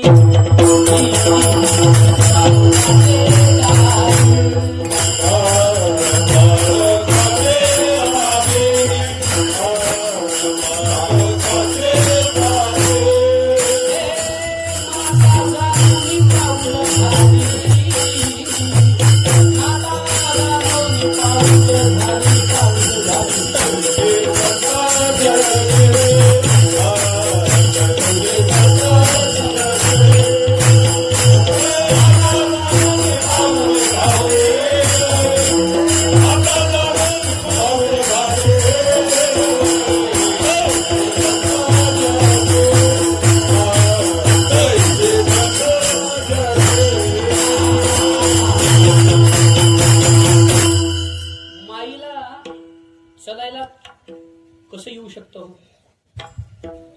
सामान्यतः ती 2 फुटावर 1 पाऊल टाकेल एवढं निश्चळपणानं चालू शकते की नाही माय. आणि नवऱ्याच्याच माग आपलं नवराच माग लागलेला असेल मग मात्र तो जास्त पावलानं पळू शकते. पण बाळकाला जर आपल्या लेकराला जर तिला चालायला शिकवायचं असेल, तिला किती फास्ट चालता येतं हे दाखवून चालत नाही. बाळाच्या पावलाबरोबर आपलं पाऊल टाकावं लागतं. म्हणजे चालण्याचं ज्ञान संकुचित करावं लागतं आणि बाळाबरोबर चालावं लागतं. बाळकाची चाली. गुरुजीला किती ज्ञान आहे? गुरुजीला ज्ञान आहे. आता तर म्हणजे डीएड त्याच्या पुढे काय काय असतं बरंच असतं, बीएड है ना, पुन्हा ते पीएचडी केलेले अजून वेगळे शिक्षक, त्यांच्याकडे खूप ज्ञान आहे. पण त्यांनी त्यांच्या ज्ञानाच्या गरिमेतून जर पहिलीच्या मुलाला शिकवायचं ठरवलं तर शिकवणं शक्य आहे? त्यांना त्यांच्या ज्ञानाची गरिमा वर सोडावी लागते, मोठेपण खाली यावं लागतं. लेकराला जसं झेपल तसं शिकवावं लागतं. हे असो पंडितू, ज्ञानोबा यांची भाषा, हे असो पंडितू धरोनी बाळकाचा हातू ओळी लिही व्यक्तू आपणची. ज्ञानोबा म्हणतात बाळकाचा हात धरून ही बाबा ही अक्षी काठी म्हणजे सरळ, वाटी म्हणजे गोल, मग याला म्हणावं काठी वाटी असं शिकवावं लागेल ना. अर्भकाचे साठी पण ते हाती धरिली पाटी. याचा अर्थ असा आहे लहान झाल्याशिवाय ज्ञान देता येत. ज्ञानाच्या उच्चतेतून महानतेतून ज्ञान देऊ शकत नाही आपण. खूप निकष लावता येतील याला. आपण माय पाहिली, गुरुजी पाहिले, त्याच्या पुढे चला परीस आपलं मोठेपण सोडतो आणि जेव्हा लोखंडाला स्पर्श, नाही तर हे लोखंड म्हणजे ही नाही मी काय याला स्पर्श करू असं जर परिसानं म्हटलं तर चालणार नाही. परिसानं आपलं मोठेपण सोडावं लागतं आणि लोखंडाला स्पर्श करावा लागतो. आणि ज्या क्षणी स्पर्श होतो त्यावेळेला लोखंडाचं थोडी व सांडिली आपली थोडी बाजूला ठेवावी लागते परिसाला आणि लोखंडाचं सोनं करावं लागतं, जर सोनं करायचं असेल तर. बरोबर आहे ना. चला पुढं. गंगा ही पवित्र आहे, भगवंताच्या चरणाचं तीर्थ आहे, पण ती सुद्धा आपलं मोठेपण बाजूला ठेवते आणि गावातून आलेल्या आहाळ ओहळांना सुद्धा आपल्या पोटात घेते. परिणाम ते आहाळ ओहळ सुद्धा गंगा रूप होतात. तवची आहाळ ओहळ जवन पवते गंगाजळ. पण गंगेनं असं कधीच म्हटलं नाही हे काय रे घाण घेऊन येता म्हणे सगळी, यायचं नाही माझ्यात म्हणते का कधी. त्यानंतर म्हणतात हागा ग्रामरसे भरले पाणी पाठी पाय देत आले ते गंगे काय म्हणतले परिते सर. गंगा आपलं मोठेपण बाजूला ठेवते. एक नहर एक गंग कहावत मैलो नीर भरो. सूरदासजी एका ठिकाणी म्हणतात प्रभूजी मेरे अवगुण चित्त न धरो. का बरं? कारण गंगा कधीच एखाद्या नाल्याला माझ्यात येऊ नको म्हणत नाही. ज्ञानोबा यांनी शब्द वापरला ग्रामरसे भरले. ग्रामरस म्हणजे आता ज्ञानोबा यांनी तिथं हे दिलेलं आहे, काय म्हणा त्याला, सर्वनाम दिलेलं आहे हा. आणि काय म्हणतात त्याला, गा जो शब्द आहे त्याला काय म्हणावं व्याकरणाच्या दृष्टीने हर्ष प्रयोग आहे तो गा. पण त्याला जोडूनही तुम्ही म्हणू शकता, काही अडचण नाही. हागा ग्रामरसे भरली असंही म्हणलं तरी ग्रामरसाचा अर्थ निघून जातो असो. तर ते हा गा असं आहे. पण ते म्हणताना हागा ग्रामरसे भरले होतं कधी कधी. असू द्या. पाणी पाठी पायी देत आले. सगळ्या गावची घाण घेऊन पाणी येतं. पण गंगे काय म्हणितले परते सर. गंगा त्या ओहळाला कधीच म्हणत नाही तू माझ्यात येऊ नको. आपलं मोठेपण बाजूला ठेवते तेव्हा खऱ्या अर्थानं ते तीर्थ गंगा रूप होतं. म्हणजे एखाद्याला वर घ्यायचं असेल तर आपलं पहिलं कर्तव्य आहे की आपण लहान व्हावं लागतं, खाली यावं लागतं. म्हणून तुकोबराय म्हणतात करावा संकोच. आपण संकोच करावा म्हणजे आपण लहान व्हावं आणि लहान होऊन या जगाच्या हिताचा विचार करावा. संकोच चित्ताची भोवता हो येते बहुता सुख कीजे. अजून एका पद्धतीने विचार करता येईल करावा संकोच. संत हे भगवत स्वरूप झाल्यामुळे त्यांना कोणतं कर्तव्य नाही. काय आहे तया ज्ञानी पुरुषा कृत्य करू सरले देखा. ऐसा नाथांचा सखा बोलिला तिथं काम नाही काम नाही झालो पाही रिकामा. अशी जरी संतांची अवस्था असली तरी देखे प्राप्तार्थ झाले. जे निष्कामता पावले तया कर्तव्य असे उरले. कर्माचं कोणतंही बंधन स्वतःला नसताना सुद्धा स्वतःला लहान करून त्या कर्मबंधनात बांधून घेणं याचा अर्थ आहे करावा संकोच चित्ताची भोवता. आणि मग का बांधून घ्यावं हो येते बहुता सुख केले. सगळ्या जीवाला जीवमात्रांना सुख होईल असं काहीतरी कार्य आपल्याकडून घडलं पाहिजे की नाही. ज्ञानोबा त्याचं वर्णन करताना असं म्हणतात संत जगाच्या सुखासाठी किती धडपडतात. स्वतःच्या भोगावर आम्ही, पण जगाच्या उद्धारार्थ मात्र त्यांची धडपड आहे. मला घरी दिसे साखर देहीची आई ती रोड परिदानी जया होड सुरतरुसी. ज्ञानोबा म्हणतात घरात खायला अन्न नाही, धन कण काय धनकन धरो घरी पोट भरे भिकेवरी जतन ती करी कोण गुरे वासरे, अशी अवस्था आहे. पण दानी जया होड सुरतरुषी, पण ज्यांची दानामध्ये शर्यत कल्पतरू बरोबर लागली, त्याला म्हणावं स्वतःच्या भोगासाठी संकोच, जगाच्या कल्याणासाठी मात्र व्यापक होणं. शरीर भोगाकडे कृपण पाहता कृपण आवडे, परी धर्माविषयी थोडे बहु न म्हणे. हा एकीकडे संकोच आहे, एकीकडे विस्तार आहे. खूप विस्तार करता येईल. आता मला बी लक्षात येऊ लागले की तुम्हाला लक्षात येऊ लागले हे. आणि जगाची या सुखोद्देशी शरीर वाचा मानसे, रहाटणे ते अहिंसे रूप जाण. ज्ञानोबा म्हणतात जगाच्या सुखासाठी ज्यांची रात्रंदिवस तळमळ चाललेली आहे, हो येते बहुता सुख कीजे, कारण हेच खरं साधुत्व आहे. तुका म्हणे सुख पराविया सुखे अमृत ही मुखे. साधूचं सुखच तुमच्या आमच्या सुखात आहे महाराज. नाही तर मला सांगा, सद्गुरु विवेकानंद बाबा सर्वस्वाचा त्याग करून आले, पण इथं येऊन पुन्हा हे उभा करण्याचं कारण काय? याचं एकच उत्तर आहे, हो येते बहुता सुख कीजे. त्यांनी जर हे केलं नसतं तर आज आपण इथं राहिलो असतो, हे करत राहिलो असतो. नाही, दुसरंच काहीतरी करायची पाळी आली असते.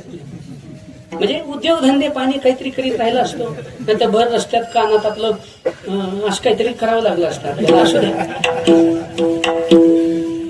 म्हणजे सांगण्याचा अर्थ ती इथं आले म्हणून आज आपण इथं आहोत. ते त्यांचं मोठेपण बाजूला ठेवून, आपली ब्राह्मी स्थिती बाजूला ठेवून, खर तर सहजे स्वसुखाचे अपारे सुरवाडली अंतरी रचिला म्हणून बाहिरे पाऊल न घाली, आपल्या आत्मसुखामध्ये यत्रुच्छा लाभ संतुष्ट असे असणारे हे महापुरुष. हो, पण असं असताना सुद्धा जगत कल्याणासाठी स्वतःच्या त्या मोठेपणाला बाजूला ठेवून पुन्हा हा सगळा पसारा उभा करतात. हे याचं एकच उत्तर आहे की हो येते बहुता सुख कीजे. संत हे जगाला सुख देण्यासाठी करतात.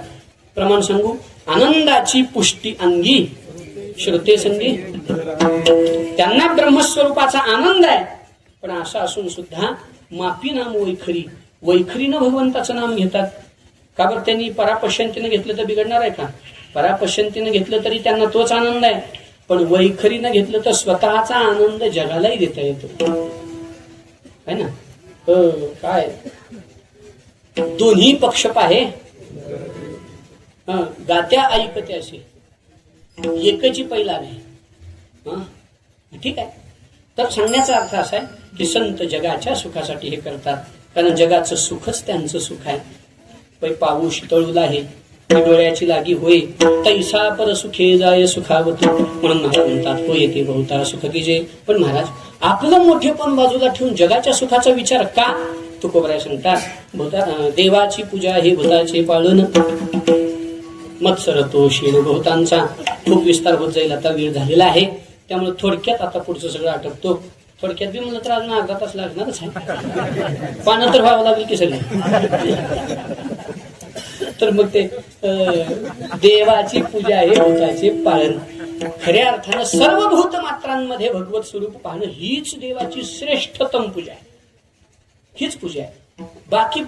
बाकी पूजा देवाला पूजा वाटत नाही, देवाला ती शिक्षा वाटते. शिक्षा हे मी म्हणत नाही बरं का. भागवताच्या एकादश स्कंदामध्ये निमी राजानं नवयोगेश्वरांना प्रश्न विचारलेत. काही 9 प्रश्न आहेत. त्यातला जो एक प्रश्न आहे की भक्ताचं लक्षण काय, भक्तीचं स्वरूप काय.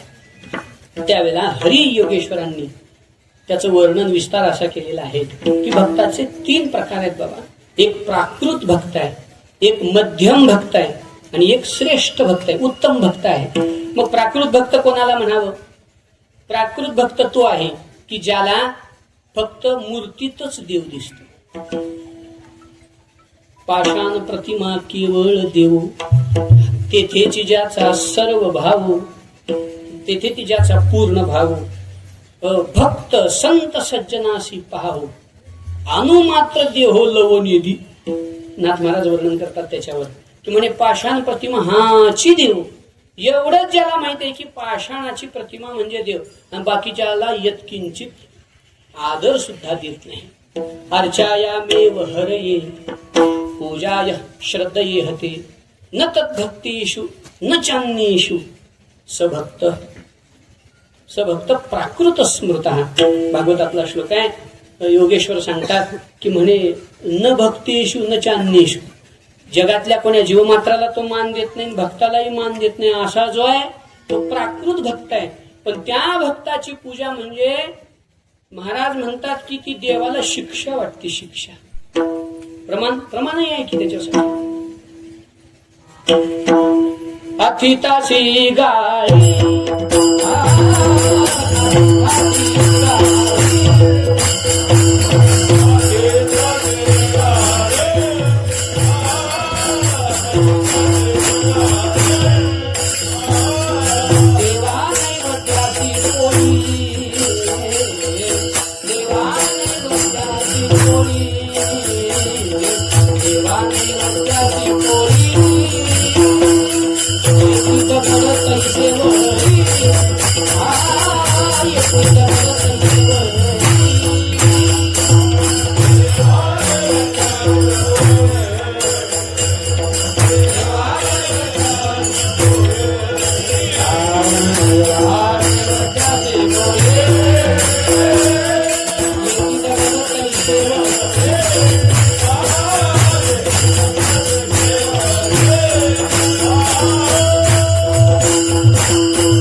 गाळी, अतिथीला शिवी आणि देवा नैवेद्यासी पोळी.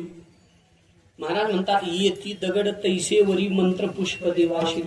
देवाला ती पूजा वाटत नाही, दगड मारल्यासारखं वाटतं, म्हणजे फुल वाहणं अक्षदा वाहणं. म्हणून हे प्राकृत भक्त पूजा नाही करत, देवाची विडंबना करतात. अहं सर्वेषु भूतेषु भूतात्मा अवस्थित सदा तमवत न्याय मामर्त्य कुरुतेर्चा विडंबनम. कपिल गीता कपिलाचार्य सांगतात कुरुते अर्चा विडंबनम. त्यांची पूजा म्हणे माझं विडंबन आहे. विडंबन संतांचा अतिक्रम, देवपूजा तो अधर्म. तो अधर्म आहे खऱ्या अर्थानं. तो का म्हणे देवा ताडन भेदकाची सेवा. ज्यानं भूतमात्रात आणि देवात भेद केला त्याच्यासाठी त्याची सेवा देवाला शिक्षा वाटते. शिक्षा माझी या घाता प्रवर्तला, त्या साधूची पूजा न करिता मीच क्षोभे मज पूजिता, तेने मज हानितल्या लाथा माझी या घाता प्रवर्तला. बस विस्तार होईल. सांगण्याचा अर्थ ही पूजा देवाला आवडत नाही. फक्त देवालाच देव मानायचं आणि बाकी सगळे तुच्छ मानायचे, ही पूजाच नाही, ही देवाला शिक्षा आहे. पुढे चला. मध्यम भक्त कोण आहे? ईश्वर तदधीनेषु बालिशेषु द्विषत्सुच प्रेम मैत्री कृपोपेक्षा यः करोति स मध्यमा. नाथ महाराज त्याच्यावर वर्णन करताना म्हणतात ईश्वरी प्रेम पवित्र, भक्ताशी मैत्री मात्र, अज्ञानी तो कृपापर, उपेक्षा निरंतर द्वेषियाची. याच्या ठिकाणी कसं आहे? देवावर प्रेम, भक्ताबरोबर मैत्री, अज्ञानावर कृपा आणि द्वेषियांची उपेक्षा. हा सिद्ध भक्त नाही, हा मध्यम आहे. मग सिद्ध कोण आहे? सिद्ध भक्त कोण आहे त्याचं वर्णन करताना नाथ महाराजांनी असं सांगितलेलं आहे की म्हणे सर्वाभूती भगवंत पाही, भूते भगवंताचे ठाई, हे अवघे देखे जो स्वदेही, स्वरूप पाही स्वय होय. ठीक आहे. सगळे जीव हे भगवंताचंच स्वरूप आहे असं म्हणून जो पाहतो तीच खरी पूजा आहे. तीच खरी पूजा आहे. कपिल गीतेतही असा एक श्लोक आहे, आता मला आठवेल का नाही, की अथमां सर्वभूतेषु भूतात्मानं कृतालयम अहर्यदानमानाभ्याम मैत्र्या भिन्नेन चक्षुषा.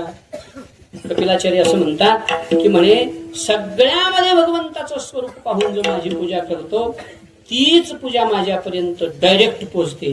म्हणून महाराज सांगतात बाबा देवाची पूजा हे भूतांचे पालन. आणि पुढे महाराज सांगतात देवाची पूजा म्हणजे देवाला आनंद कशाने आहे? सगळ्या भूतमात्रावर प्रेम करणं यात देवाला आनंद आहे. आणि भूतमात्राचा मत्सर केला तर मत्सर तो क्षीण बहुतांचा. आपण जर जीवाचा मत्सर केला तर देवाला त्याचा क्षीण वाटतो.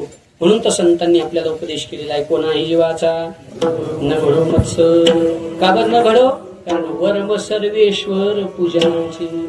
सर्वांमध्ये परमात्मा आहे, हेच पूजनाचं वर्म आहे.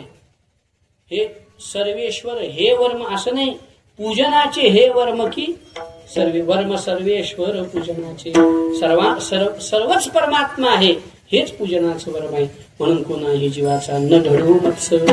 मत्सर कसा आहे महाराज, मत्सर इतका म्हणजे व्यवस्थित भाग आहे की मत्सर आपणच करायचा, त्याच्यातून लाभही आपल्याला यत्किंचित होणार नाही आणि पुन्हा आपलंच चित्त तळमळ करीत राहतं. ठीक आहे नाही. लाभाविना जीवा दुःख दे.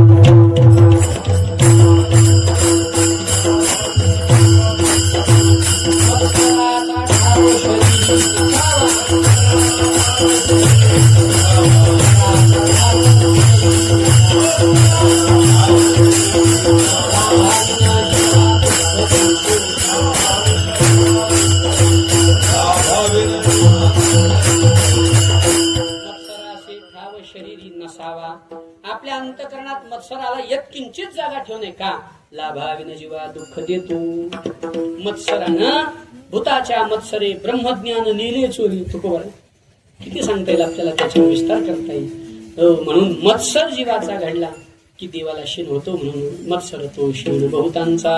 अहो अजिबात मत्सर होऊ नये. ज्ञानोबरायांनी सत्यानी सत्पुरुष दानशील याज्ञिक तपस्वी अलौकिक संन्यासी जे का भक्त हण महात्मे ये माझी निजाची धामे निर्वाळली होम धर्मे शवता देखील. काय पुढं, तया द्वेषाचे निकाळ कुठे. ज्ञानोबराय यांचा द्वेष कोणाचा, मत्सर या सगळ्या साधू संतांचा जीवाचा. तया द्वेषाचे निकाळ कुठे, बासटो नित्तिखटे कुबोलांची सदटे सुती कांडे. ऐसा आघवाची परी प्रवर्तले माझ्या वैरी. म्हणजे देवाला याचा शीन होतो. आपुला परावा देही दुःख देती जे जे काही मज आत्मया ते तुलाही होय शिनू. मनोबराय सांगतात ते आता तुम्ही मला वेळ दिल्याचा हा परिणाम. म्हणजे जास्त वेळ दिला ना वाढवून, त्याच्यामुळे शिपुटा लांबत चाललेला आहे. आपल्याही देहाला कष्ट देणं आणि आपल्यामुळे दुसऱ्याला कष्ट देणं हा सुद्धा देवाला शीन वाटतो. मत्सर तो शीन बहुतांचा. मग महाराज तुम्ही मत्सर करू नका म्हणता इकडं, आणि आमच्या नशिबाला असं आहे की काही काही माणसं आमच्या उन्यावरच बसलेली आहेत. त्याचं उत्तर काय, त्या जीवमात्रांप्रती आम्ही देवत्वाची भावना कशी ठेवावी. तुकोबराय बोलले तो देवच आहे तो जीव जो तुला त्रास देतोय, पण त्या जीवाच्या द्वारे आपल्याला आपलंच कर्म त्रास देतो है ना. सुखस्य दुःखस्य न कोपी दाता परो दधाती कुबुद्धिरेषा अहं करोमि तीव्रथाभिमान. स्वकर्मसूत्र काय, स्वकर्मसूत्र ग्रथितो हि लोका. आपलंच कर्म आपल्या पुढे उभं राहतं. अनिकारुसावे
संचिता वाचुनिया परिजया जे कर्मसूत्र मांडूनी ठेविले स्वतंत्र. ज्ञानोबराय वर्णन करतात ते गती पात्र होची लागे. आपलंच कर्म आपल्या पुढे उभं राहतं. या जगात कुणीच आपला वैरी नाही. मग आपलंच कर्म आपला वैरी. आपण ह्या घातकर शत्रू झालो मी दावेला तू तव कृपेचा सागर उतरे पार. का म्हणे मला सांगायचं काय होतं की जे काही भूतमात्राकडून आपल्याला त्रास होतो तो त्रास कोणत्याच जीवाकडून होत नाही. तो आपल्या आपल्या कर्माचा भोग आहे. म्हणून महाराज म्हणतात रुसावे फुगावे आपुल्यावरी. मग बाकीच्या प्रतिसंगती कशी? पुरला तो हरी सकळ हे. ती सगळी भूत त्याची रूप आहेत. अवघी भूते साम्य आली देखिली मिया कै होती. विश्वास तो खरा मग पांडुरंग कृपेचा. तो कबरा म्हणतात सगळी भूत भगवत स्वरूप दिसावी, हीच खरी भगवंताची कृपा आहे. आता हा इतका गोड अभंग आहे, स्वतंत्र चिंतन करण्यासारखा आहे. येतो तयारी करून पुढच्या वारीला भेटू त्या अभंगात. असो सांगण्याचा भाग असा आहे. अवघी होते साम्य उरला तो हरी सकळ. सगळीकडे भगवत दर्शन व्हावं, हीच खरी संतत्वाची भूमिका आहे. द्वेष नाही, मत्सर नाही, त्याच्याकडून मला दुःख झालं याची खंत नाही. उलट जे काय आहे ते माझं कर्म आहे, बाकी ते आहे ते सगळा उरला तो हरी सकळ. विठ्ठल जाळी स्थळी भरला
विठ्ठल जळी स्थळी भरला रिता ठाव नाही उरला.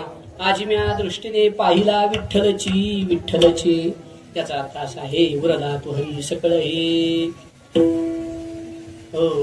काखम वायुमग्निं सलिलं महिंच ज्योतिष सत्वानि दिशोद्रमादिं सरित समुद्रांश हरेः शरीरम. यत्किंच भूतं प्रणमेदनन्य पृथ्वे आपतेय वायुन्नभ. देखे हरी रूप स्वयंभ भूते महाभूतांचे डिंब. न देखे भिन्न कुंभ अभिन्न अभिन्नत्वे. नाथ महाराज सांगतात सगळ्या सृष्टीमधला रज म्हणजे कण भगवत स्वरूप आहे. ही ज्यांची भूमिका आहे. महाराज सांगतात उरला तो हरी सकळ हे. तुका म्हणे संतपण याची नाव जरी होय जीव सकळांचा. आता मधलीचा जरा डाव जायचे का? करावा संकोच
नाव जरी होय जीव सकळांचा. सद्गुरु विजलानंद बाबाकडे जर पाहिलं ना, या सगळ्या गोष्टी त्यांच्याकडे आहेत. महाराज त्यांनी आपली महिमा बाजूला ठेवली तुमच्या आमच्या सुखासाठी. खर तर सर्वस्वाचा त्याग एकांतासाठी. एकांते सुखमास्यतां. शंकराचार्य म्हणतात ना, एकांतातलं सुख घेण्यासाठी बाबा इकडे आले. पण आपलं ते जे अलौकिक सुख आहे ते बाजूला ठेवलं आणि तुमच्या आमच्यासाठी पुन्हा या जगाच्या व्यवहारात आले आणि हे सगळं उभा केलं. हो येते बहुता सुख की जे केलं की नाही. कशासाठी हो?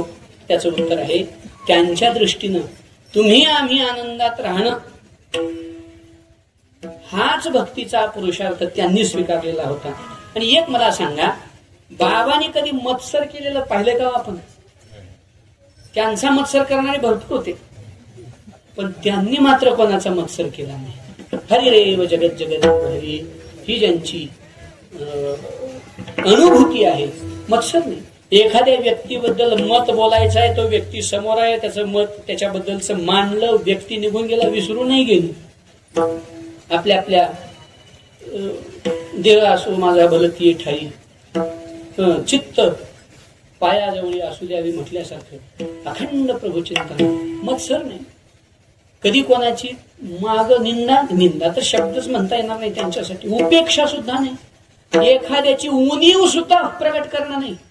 उणीव प्रगट करण्याला निंदा म्हणत नाही. खरं बघा, एखाद्याची उणीव सांगणं त्याला निंदा म्हणतात का?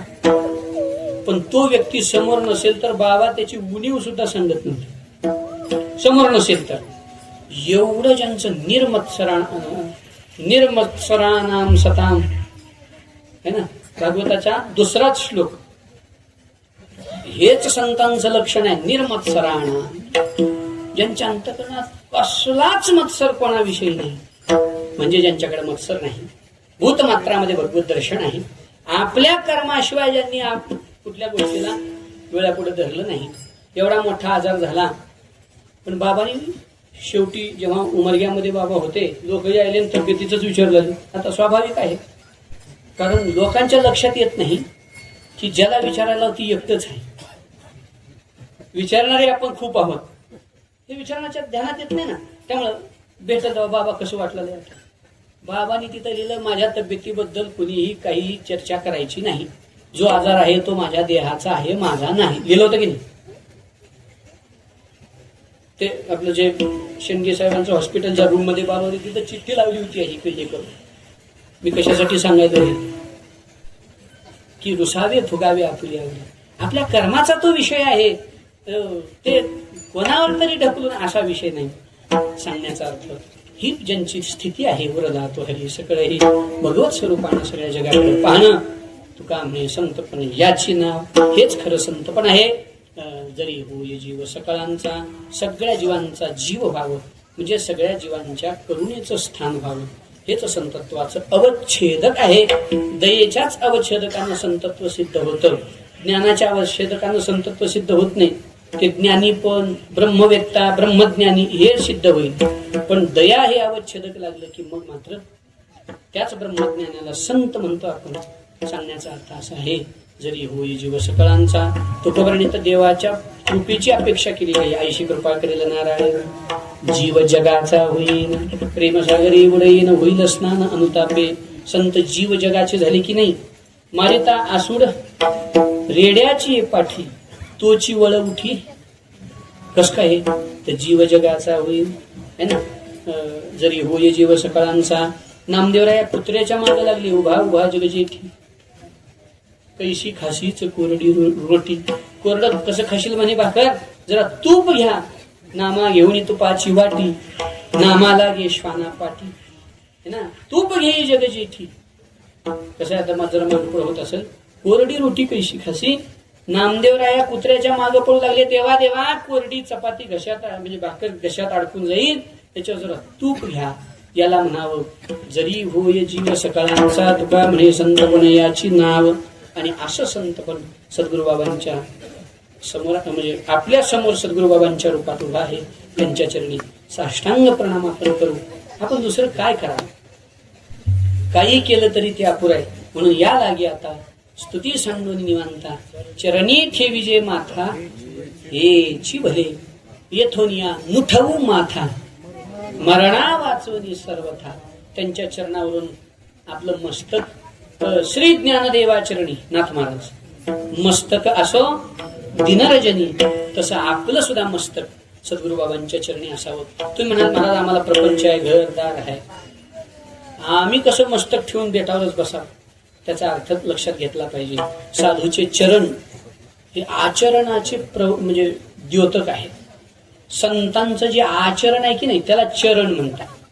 सोप्या भाषेत आपणही म्हणतो की नाव काढ नका त्या माणसाचं, कसल्या घाणीत त्यानं पाय घातल्या, तुम्हाला माहिती आहे का? त्याचा पाय घसरून गेला, घसरला पाय त्याचा, पाय घसरला म्हणजे चारित्र्य बिघडलं, पाय घाण केला म्हणजे चारित्र्य घाण केलं, आचरण चुकलं त्याचं, असाच अर्थ होतो ना. तर संतांच्या चरणावर आपलं मस्तक असावं, म्हणजे त्यांच्या आचरणीय ज्या गुणांचा विचार आहे त्याच्या मागे आपली बुद्धी चालावी, याचा अर्थ आहे तेथोनिया नुठवू माथा. त्यांच्या गुणांच्या, त्यांच्या आचरणीय जे गुण त्यांनी आचरण करून आपल्याला दाखवलेले आहेत त्या गुणांच्या मागे मागे आपली विचार चालणं, याला म्हणावं मस्तक ठेंगणा करी संतांच्या चरण. अशा पद्धतीनं बाबांनी कृपा करावी आणि बाबांचं खऱ्या अर्थानं आपल्यावर कृपा व्हावी. आणि हे जे संतपण त्यांनी धारण करून तुम्हा उद्धारासाठी हे सगळं केलेलं आहे, अशी कृपा, ही अलौकिक कृपा आहे. आपल्या तुम्हा सर्वांना जीवनाचं ध्येय देणारी ही कृपा आहे. म्हणून बाबांच्या चरणी पुनश्च एकदा दंडवत करतो. बाबाच आपल्या खऱ्या अर्थानं पुढच्या जीवनाचं निर्वहन करतायत, तर त्यांची अशी कृपा व्हावी. त्यांनी अजून आपल्याला परमार्थातल्या कुठल्या गोष्टीसाठी कृपेनं सामर्थ्य द्यावं, एवढी प्रार्थना बाबांच्या चरणी करतो. इथे थांबतो. आता जरा कीर्तन पुढे गेलं त्याबद्दल थोडस दिलगिरी व्यक्त करतो, पण लाडक्या लेकराचे अवचिन गुण जरा माई डोळ्याखाली घालत असते. त्याच्यामुळे आता तुम्ही अवचिन लेकरू आहेत, सगळ्यालाच ठाऊक काय वेगळं सांगायची आवश्यकता नाही. तर मग त्याच्यामुळं काही दोष अवचिंदाचे पोटात घ्यावे लागतात. त्यामुळे वाढलेला वेळ सुद्धा आपण सगळेजण पोटात घ्याल, कारण तशी तुम्हाला भूक लागल्यामुळे पोटात जागा झालेली आहेच. तर मग ही गोष्ट घ्या. तर असं झालेली सेवा प्रभूचरणी समर्पित करतो. हे सेवेचं भाग्य माझ्याकडे प्राप्त झालं. खरं तर सेवेत अंतर पडलाच नाही. गेल्या वर्षी पण तब्येत बरी नव्हती, पण तरी सेवेचं भाग्य लाभलंच. आणि या वर्षी तर आता टकाटकच झालेलं असल्यामुळं सेवेचं भाग्य लाभणं स्वाभाविक आहे. आणि सर्वच म्हणजे बेटावरच्या या सर्व आता कोणतं विशेषण द्यावं,